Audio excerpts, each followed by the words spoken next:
The wind blew hard across the empty town of Silent Hollow. Dust rolled like ghosts through the streets.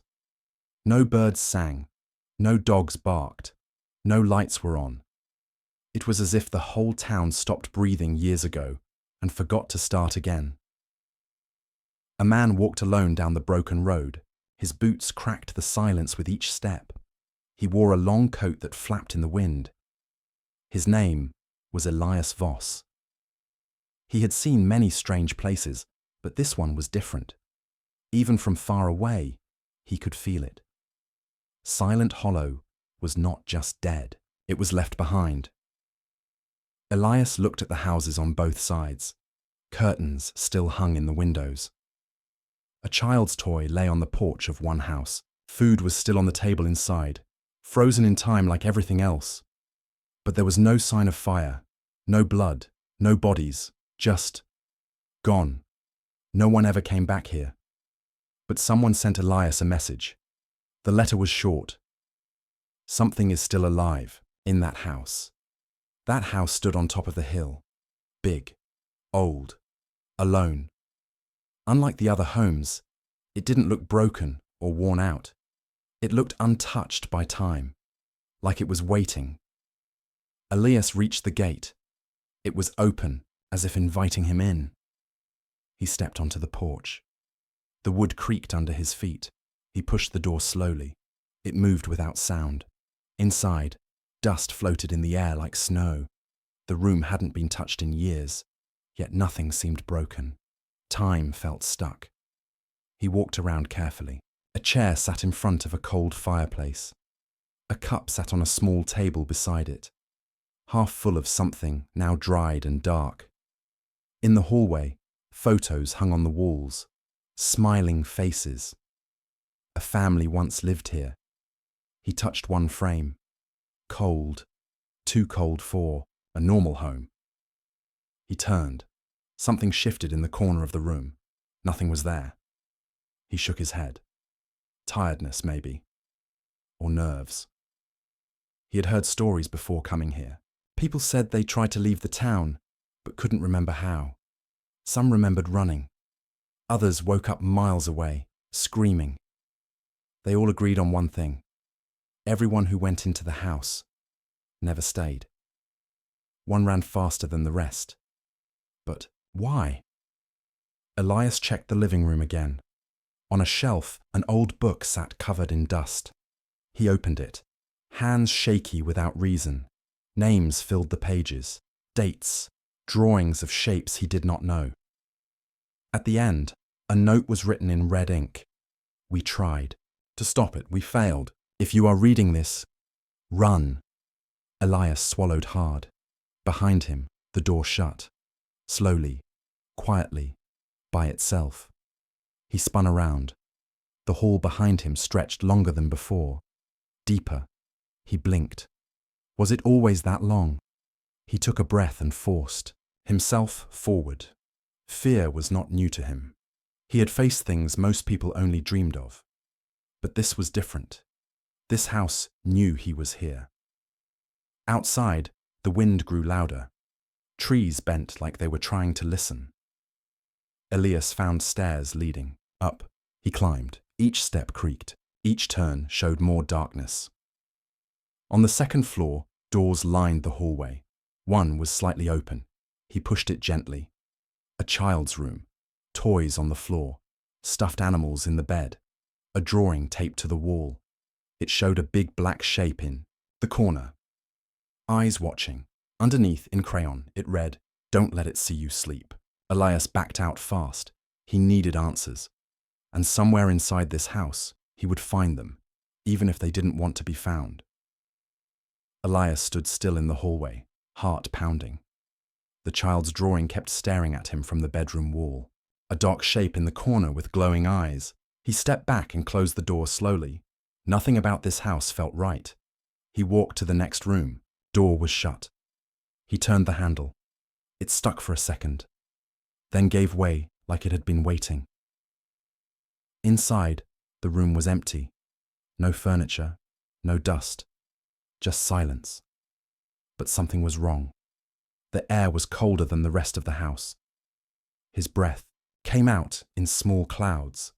On the floor, strange lines were carved into the wood. They formed a circle around the center of the room. Symbols, not letters, not any language he knew. He reached down and touched one. A sudden sound made him jump. Soft, like someone whispering his name. He spun around. No one was there. He backed out fast and went downstairs. The main hall looked the same as before, but now the silence felt heavier, like someone was holding their breath.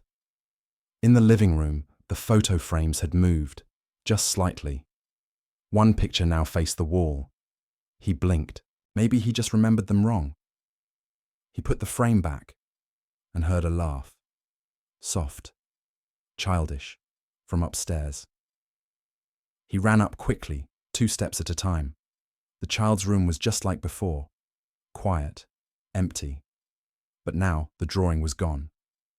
He checked, everywhere. Under the bed, behind the toys. Nothing. He turned to leave and saw it, a new mark on the wall. Red. Crayon. Just 3 words. Don't trust your eyes. His hands shook. Was someone here, or was the house doing this? He went back downstairs and found the kitchen. Cabinets were open. A chair sat under one, like someone tried to reach high. A half-filled glass sat on the table. He picked it up. Old water. Smelled like rust. He turned and saw movement in the mirror above the sink.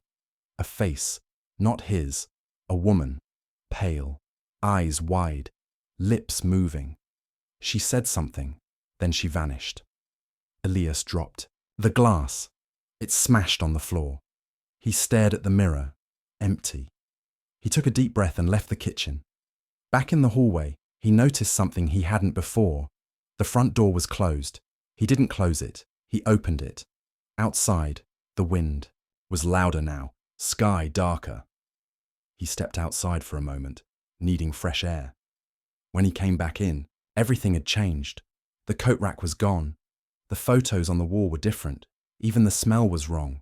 Something inside the house had shifted. He ran to the living room. The book was gone. So was the cup on the table. He turned in circles. What the hell is going on? He whispered, and then he heard it again. A voice.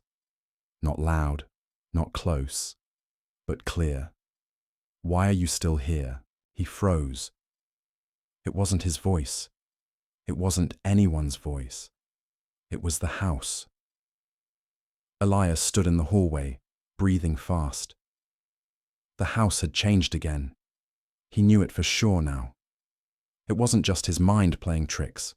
The walls, the rooms, even this air, they were different. The photos on the wall. Not the same faces. The bookshelf near the stairs. Moved 2 feet to the left, and the front door. Locked. Again. He tried the handle. No luck. He pushed. Nothing. A soft sound came from behind him. Click. He turned fast. Nothing, but now there was something new. A door. Not there before. It stood at the end of the hallway, where only a wall had been seconds ago. Old, wooden, covered in scratches. Like someone had tried to get out. Or in. Elias walked slowly toward it. Each step felt heavier than the last. He reached the door. No handle, just a small keyhole and more of those strange symbols carved into the wood. He looked around, still alone. He pressed his hand against the door. It opened without a sound. Inside was darkness, thick, heavy, like the room was holding its breath. He pulled out his flashlight and pointed it inside, a small room, dusty, empty. But then his light hit the far wall. There was another door, half open. Behind it, steps led down. Deep down, a basement. Elias stepped in carefully. The floor creaked under his weight. The air smelled old, like forgotten things. He reached the second door and pushed. It groaned but gave way. The stairs went deeper than he expected. 10 steps. 20. 30. At the bottom, another room. Small. Cold. On the floor were more carvings, same strange symbols as upstairs. But here, they glowed faintly. Blue. Faint lines of light ran through the floor like veins. He followed them. They led to a metal box built into the wall. Old, rusted, but wires still stuck out of it. Alive. He touched. 1. Instantly, lights above flickered on. The sound made him jump. Something woke up. Above him, gears began to turn. Dust fell from the ceiling. The house was moving again. He backed away from the box. Then from the dark, a voice. Same as before. Quiet. Cold. Why are you still here? He spun around. No one. Just shadows. He heard more sounds now. Footsteps. Upstairs. 1, 2, 3. Soft. Like a child walking. He ran back to the stairs. Climbed fast. When he reached the hallway above, everything had changed again. Pictures gone. Doors shifted. The house was alive, and it knew he was inside. He went back to the living room. The fireplace stood cold and silent. He stared at it. Then noticed something. The bricks. They didn't look right. Too clean. Too junky. Aligned. He touched one. It moved slightly. He pushed harder. The whole wall clicked. Hidden door opened behind the fireplace. Dark stairs below. Going down, even deeper. He looked back. Silence. No voices now. No footsteps. Just the beating of his heart. He took one last breath, then stepped inside. The door shut behind him. Darkness swallowed him whole, and somewhere below, something waited. Elias moved carefully down the hidden stairs. Darkness pressed in from all sides. His flashlight shook slightly in his hand. The air was colder here. Thick. It felt like he was walking into something that didn't want to be found. Each step echoed. The walls were made of stone and covered in more of those strange symbols. Some glowed faintly. Others pulsed like they were still being carved by invisible hands. At the bottom of the stairs was a door, metal, old, covered in rust. He pushed it open. Inside was a big room, bigger than the house above should allow. Wires hung from the ceiling. Pipes ran along the floor. In the center stood something large, round, and humming softly. A machine, or maybe something else. It looked like a glowing ball of energy trapped inside a metal cage. Wires stuck out of the walls and floor, all connected to it. Blue light pulsed through them like blood. Elias stepped closer. The hum got louder. Suddenly a voice, many voices at once, filled the room. You are not the first. Elias froze, but you might be the last. He turned around. No one behind him, just the walls and the wires. His eyes followed the lines of light. They were everywhere, running through the floor, climbing the walls, going up, above the room, above the house, into the town. This thing wasn't just under the house. It was connected to everything. He turned back to the core. What are you? He whispered. The light inside it flickered. I am what was made by her. A new sound came, like static on a broken radio. Then a woman's voice, alone this time. Familiar, painful. It said, "Run, Elias." He knew that voice. Dr. Lysandra Varel. He had read her journal upstairs. She was dead, mostly. Her face appeared for a second in the glow of the core. Young, scared, then she vanished again. Elias stepped forward. What did you do to her? The core pulsed again. She gave me life. Not on purpose. She wanted to see beyond time. She opened a door, and I walked through. Elias swallowed hard. You're saying, you're not from this world? The core pulsed faster. Not your kind of world. I am thought, memory, fear. I grow on what you feel. Suddenly the room changed. Images filled the air, people screaming, running, vanishing. Elias saw them, the people of Silent Hollow. They hadn't left. They were pulled, one by one, their minds taken, trapped inside this thing. The house wasn't haunted. It was feeding on them, on their fears, on their pain. Elias stepped back. I need to destroy you. The core pulsed violently. No, you will stay, like the others. The lights in the room flickered. The walls began to shake. Something moved in the shadows. Figures, half-formed, eyes watching, voices whispering. Elias turned to run, but the door was gone. Only wall behind him now. The wires on the floor started to move, slowly, like snakes, crawling toward him. He backed away, heart pounding. He had seen many strange things in his life, but nothing like this, nothing alive, nothing that remembered. He looked back at the core. I won't let you take me. The core pulsed one last time, and the walls screamed. Elias stood in the dark room, heart beating like a drum. The walls were shaking. The wires moved like snakes. The core pulsed in front of him, faster now. Then the lights went out. Complete darkness. No sound, no light, no breath. And then a flash, not from the core, from somewhere else. Behind him, he turned fast. Another flash. This time, he saw it. A hallway, doors on both sides. Old wood, same as upstairs. But this wasn't part of the basement he had walked through. He stepped forward. 1 step. 2.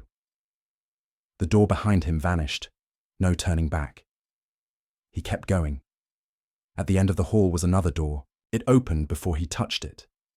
Inside was a room, empty, except for one thing. A mirror, big, tall, old. Elias looked at his reflection, but it wasn't him. It was someone else. A man with broken eyes, a face full of pain. Then the mirror changed. It showed a memory, not his. Or maybe it was. A house, a woman, a little girl. She was laughing, calling someone Daddy. Elias felt his chest tighten. That voice. He knew that voice. It was gone. Years ago. Gone. But here it was again. In the mirror. He stepped closer. The image changed. Now the house was dark. Smoke. Fire. Screaming. The girl was crying. Calling for help. Calling for him. He reached out. His hand touched the glass. Suddenly, he wasn't in the room anymore. He was there. In the fire. He could feel the heat. Hear her scream. Smell the smoke. Elias! She cried. He ran toward her. But something pulled him back. Hard. He fell to the floor. Back in the room. Alone. Breathing hard. He looked around. Nothing had changed. But he had. He crawled to the mirror again. His face was pale, tears on his cheeks. He didn't remember this day clearly before. Now he did, and it hurt more than anything. He heard a soft voice beside him. Not loud, not scary, just sad. You don't have to leave, it said. He turned. A girl stood there, small, wearing a red dress. Her face was familiar, too familiar. She smiled. Stay with me. Elias shook his head. No, she frowned. But you're already here. I'm not real, she said. I'm just what you want. He backed away. This is all fake. She nodded. A little. But isn't it better than being alone? More shadows moved in the room. People stepped out. Men, women. Some wore old clothes. Some wore uniforms. All of them looked at Elias. Some smiled. Some cried. They weren't ghosts. They were memories, trapped inside the core, feeding it, helping it grow. Elias stood up. He looked at their faces. Some he knew, some he had tried to forget. He turned to the girl. I'm sorry, he whispered. For leaving. She smiled gently. I know. Then she vanished, along with the others. Only silence left, and the sound of the core behind him, still pulsing, still watching, still waiting. Elias took a deep breath. He knew now. This place wasn't just trying to scare him. It was trying to break him, to make him stay, to become part of it, to forget who he was. And if he wasn't careful, it would win. Elias stood alone in the dark room. His breath came slow and heavy. The core pulsed behind him, soft, steady, like a heartbeat. The faces were gone, the voices too, but he could still feel them, in his mind, in his chest. They had shown him things he tried to forget, people he lost, choices he regretted. And now he knew what he had to do. Destroy the core, end it, save the others. But deep down, he also knew it wouldn't be easy. He turned to face the glowing ball of energy. It hummed softly, like it was waiting for him to speak. I'm not staying, he said. The core pulsed once. Then another voice filled the air. You don't have to leave. It wasn't many voices this time, just one. Calm, soft, familiar, Dr. Lysandra Varel. Her voice came again. You can stop it, Elias. But you must give something up. A screen blinked to life on the wall beside him. Old, flickering. Words appeared. To shut down core. Initiate memory sacrifice. Elias frowned. What does that mean? More symbols lit up on the walls. The wires moved like they were alive. Then the voice returned. This core lives on memory, on pain, on fear. To kill it, you must give it one final piece of yourself. Elias stared at the screen. His hands shook slightly. You want me to give up a memory? Silence. Then the core pulsed. Yes. One that matters. Elias took a step back. No way. He turned away. But the room changed. The walls began to move. Lights flickered. From the shadows, new figures stepped out. Not ghosts, not people. Memories. Real ones. He saw himself standing with a woman. She smiled at him, laughed. Then she was gone. Another memory. A little girl ran into his arms.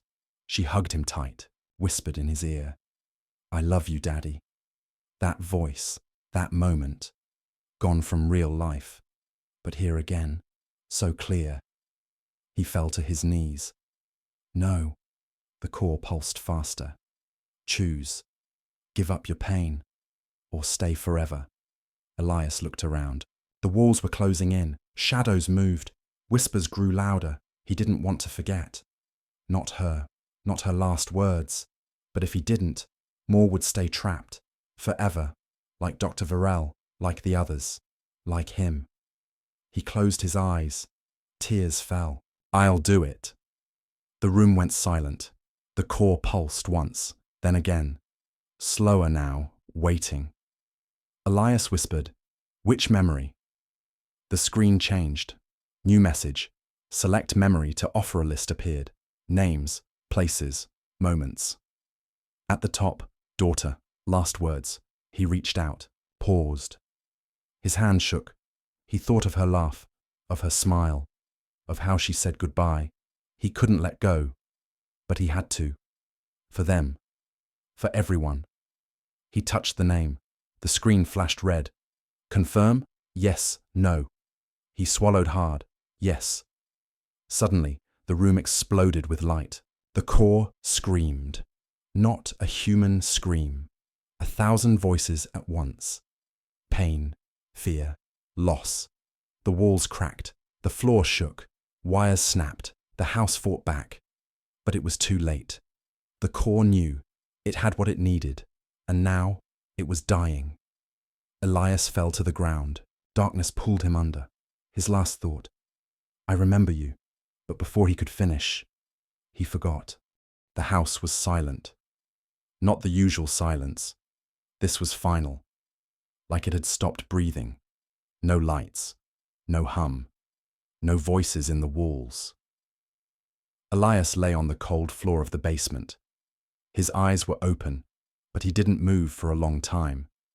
When he finally sat up, his head hurt, his chest felt empty. He couldn't remember why. He stood slowly and looked around. The core was gone. Only wires hung from the walls now. Dead. Still. He walked out of the room, step by shaky step. The hallway was dark, but not as heavy. The air was lighter. He reached the stairs. Climbed. Each step harder than the last. At the top, he found the hidden door behind the fireplace. It was open. He pushed through. The living room was quiet. Dust floated in the air like snow. Sunlight came through the windows. He had no idea how long he had been down there. Minutes? Hours? Days? He stepped toward the front door. It opened before he touched it. Fresh air hit his face. He walked outside. The town was still empty. Cars stood where they had been left. Doors open. Toys on porches.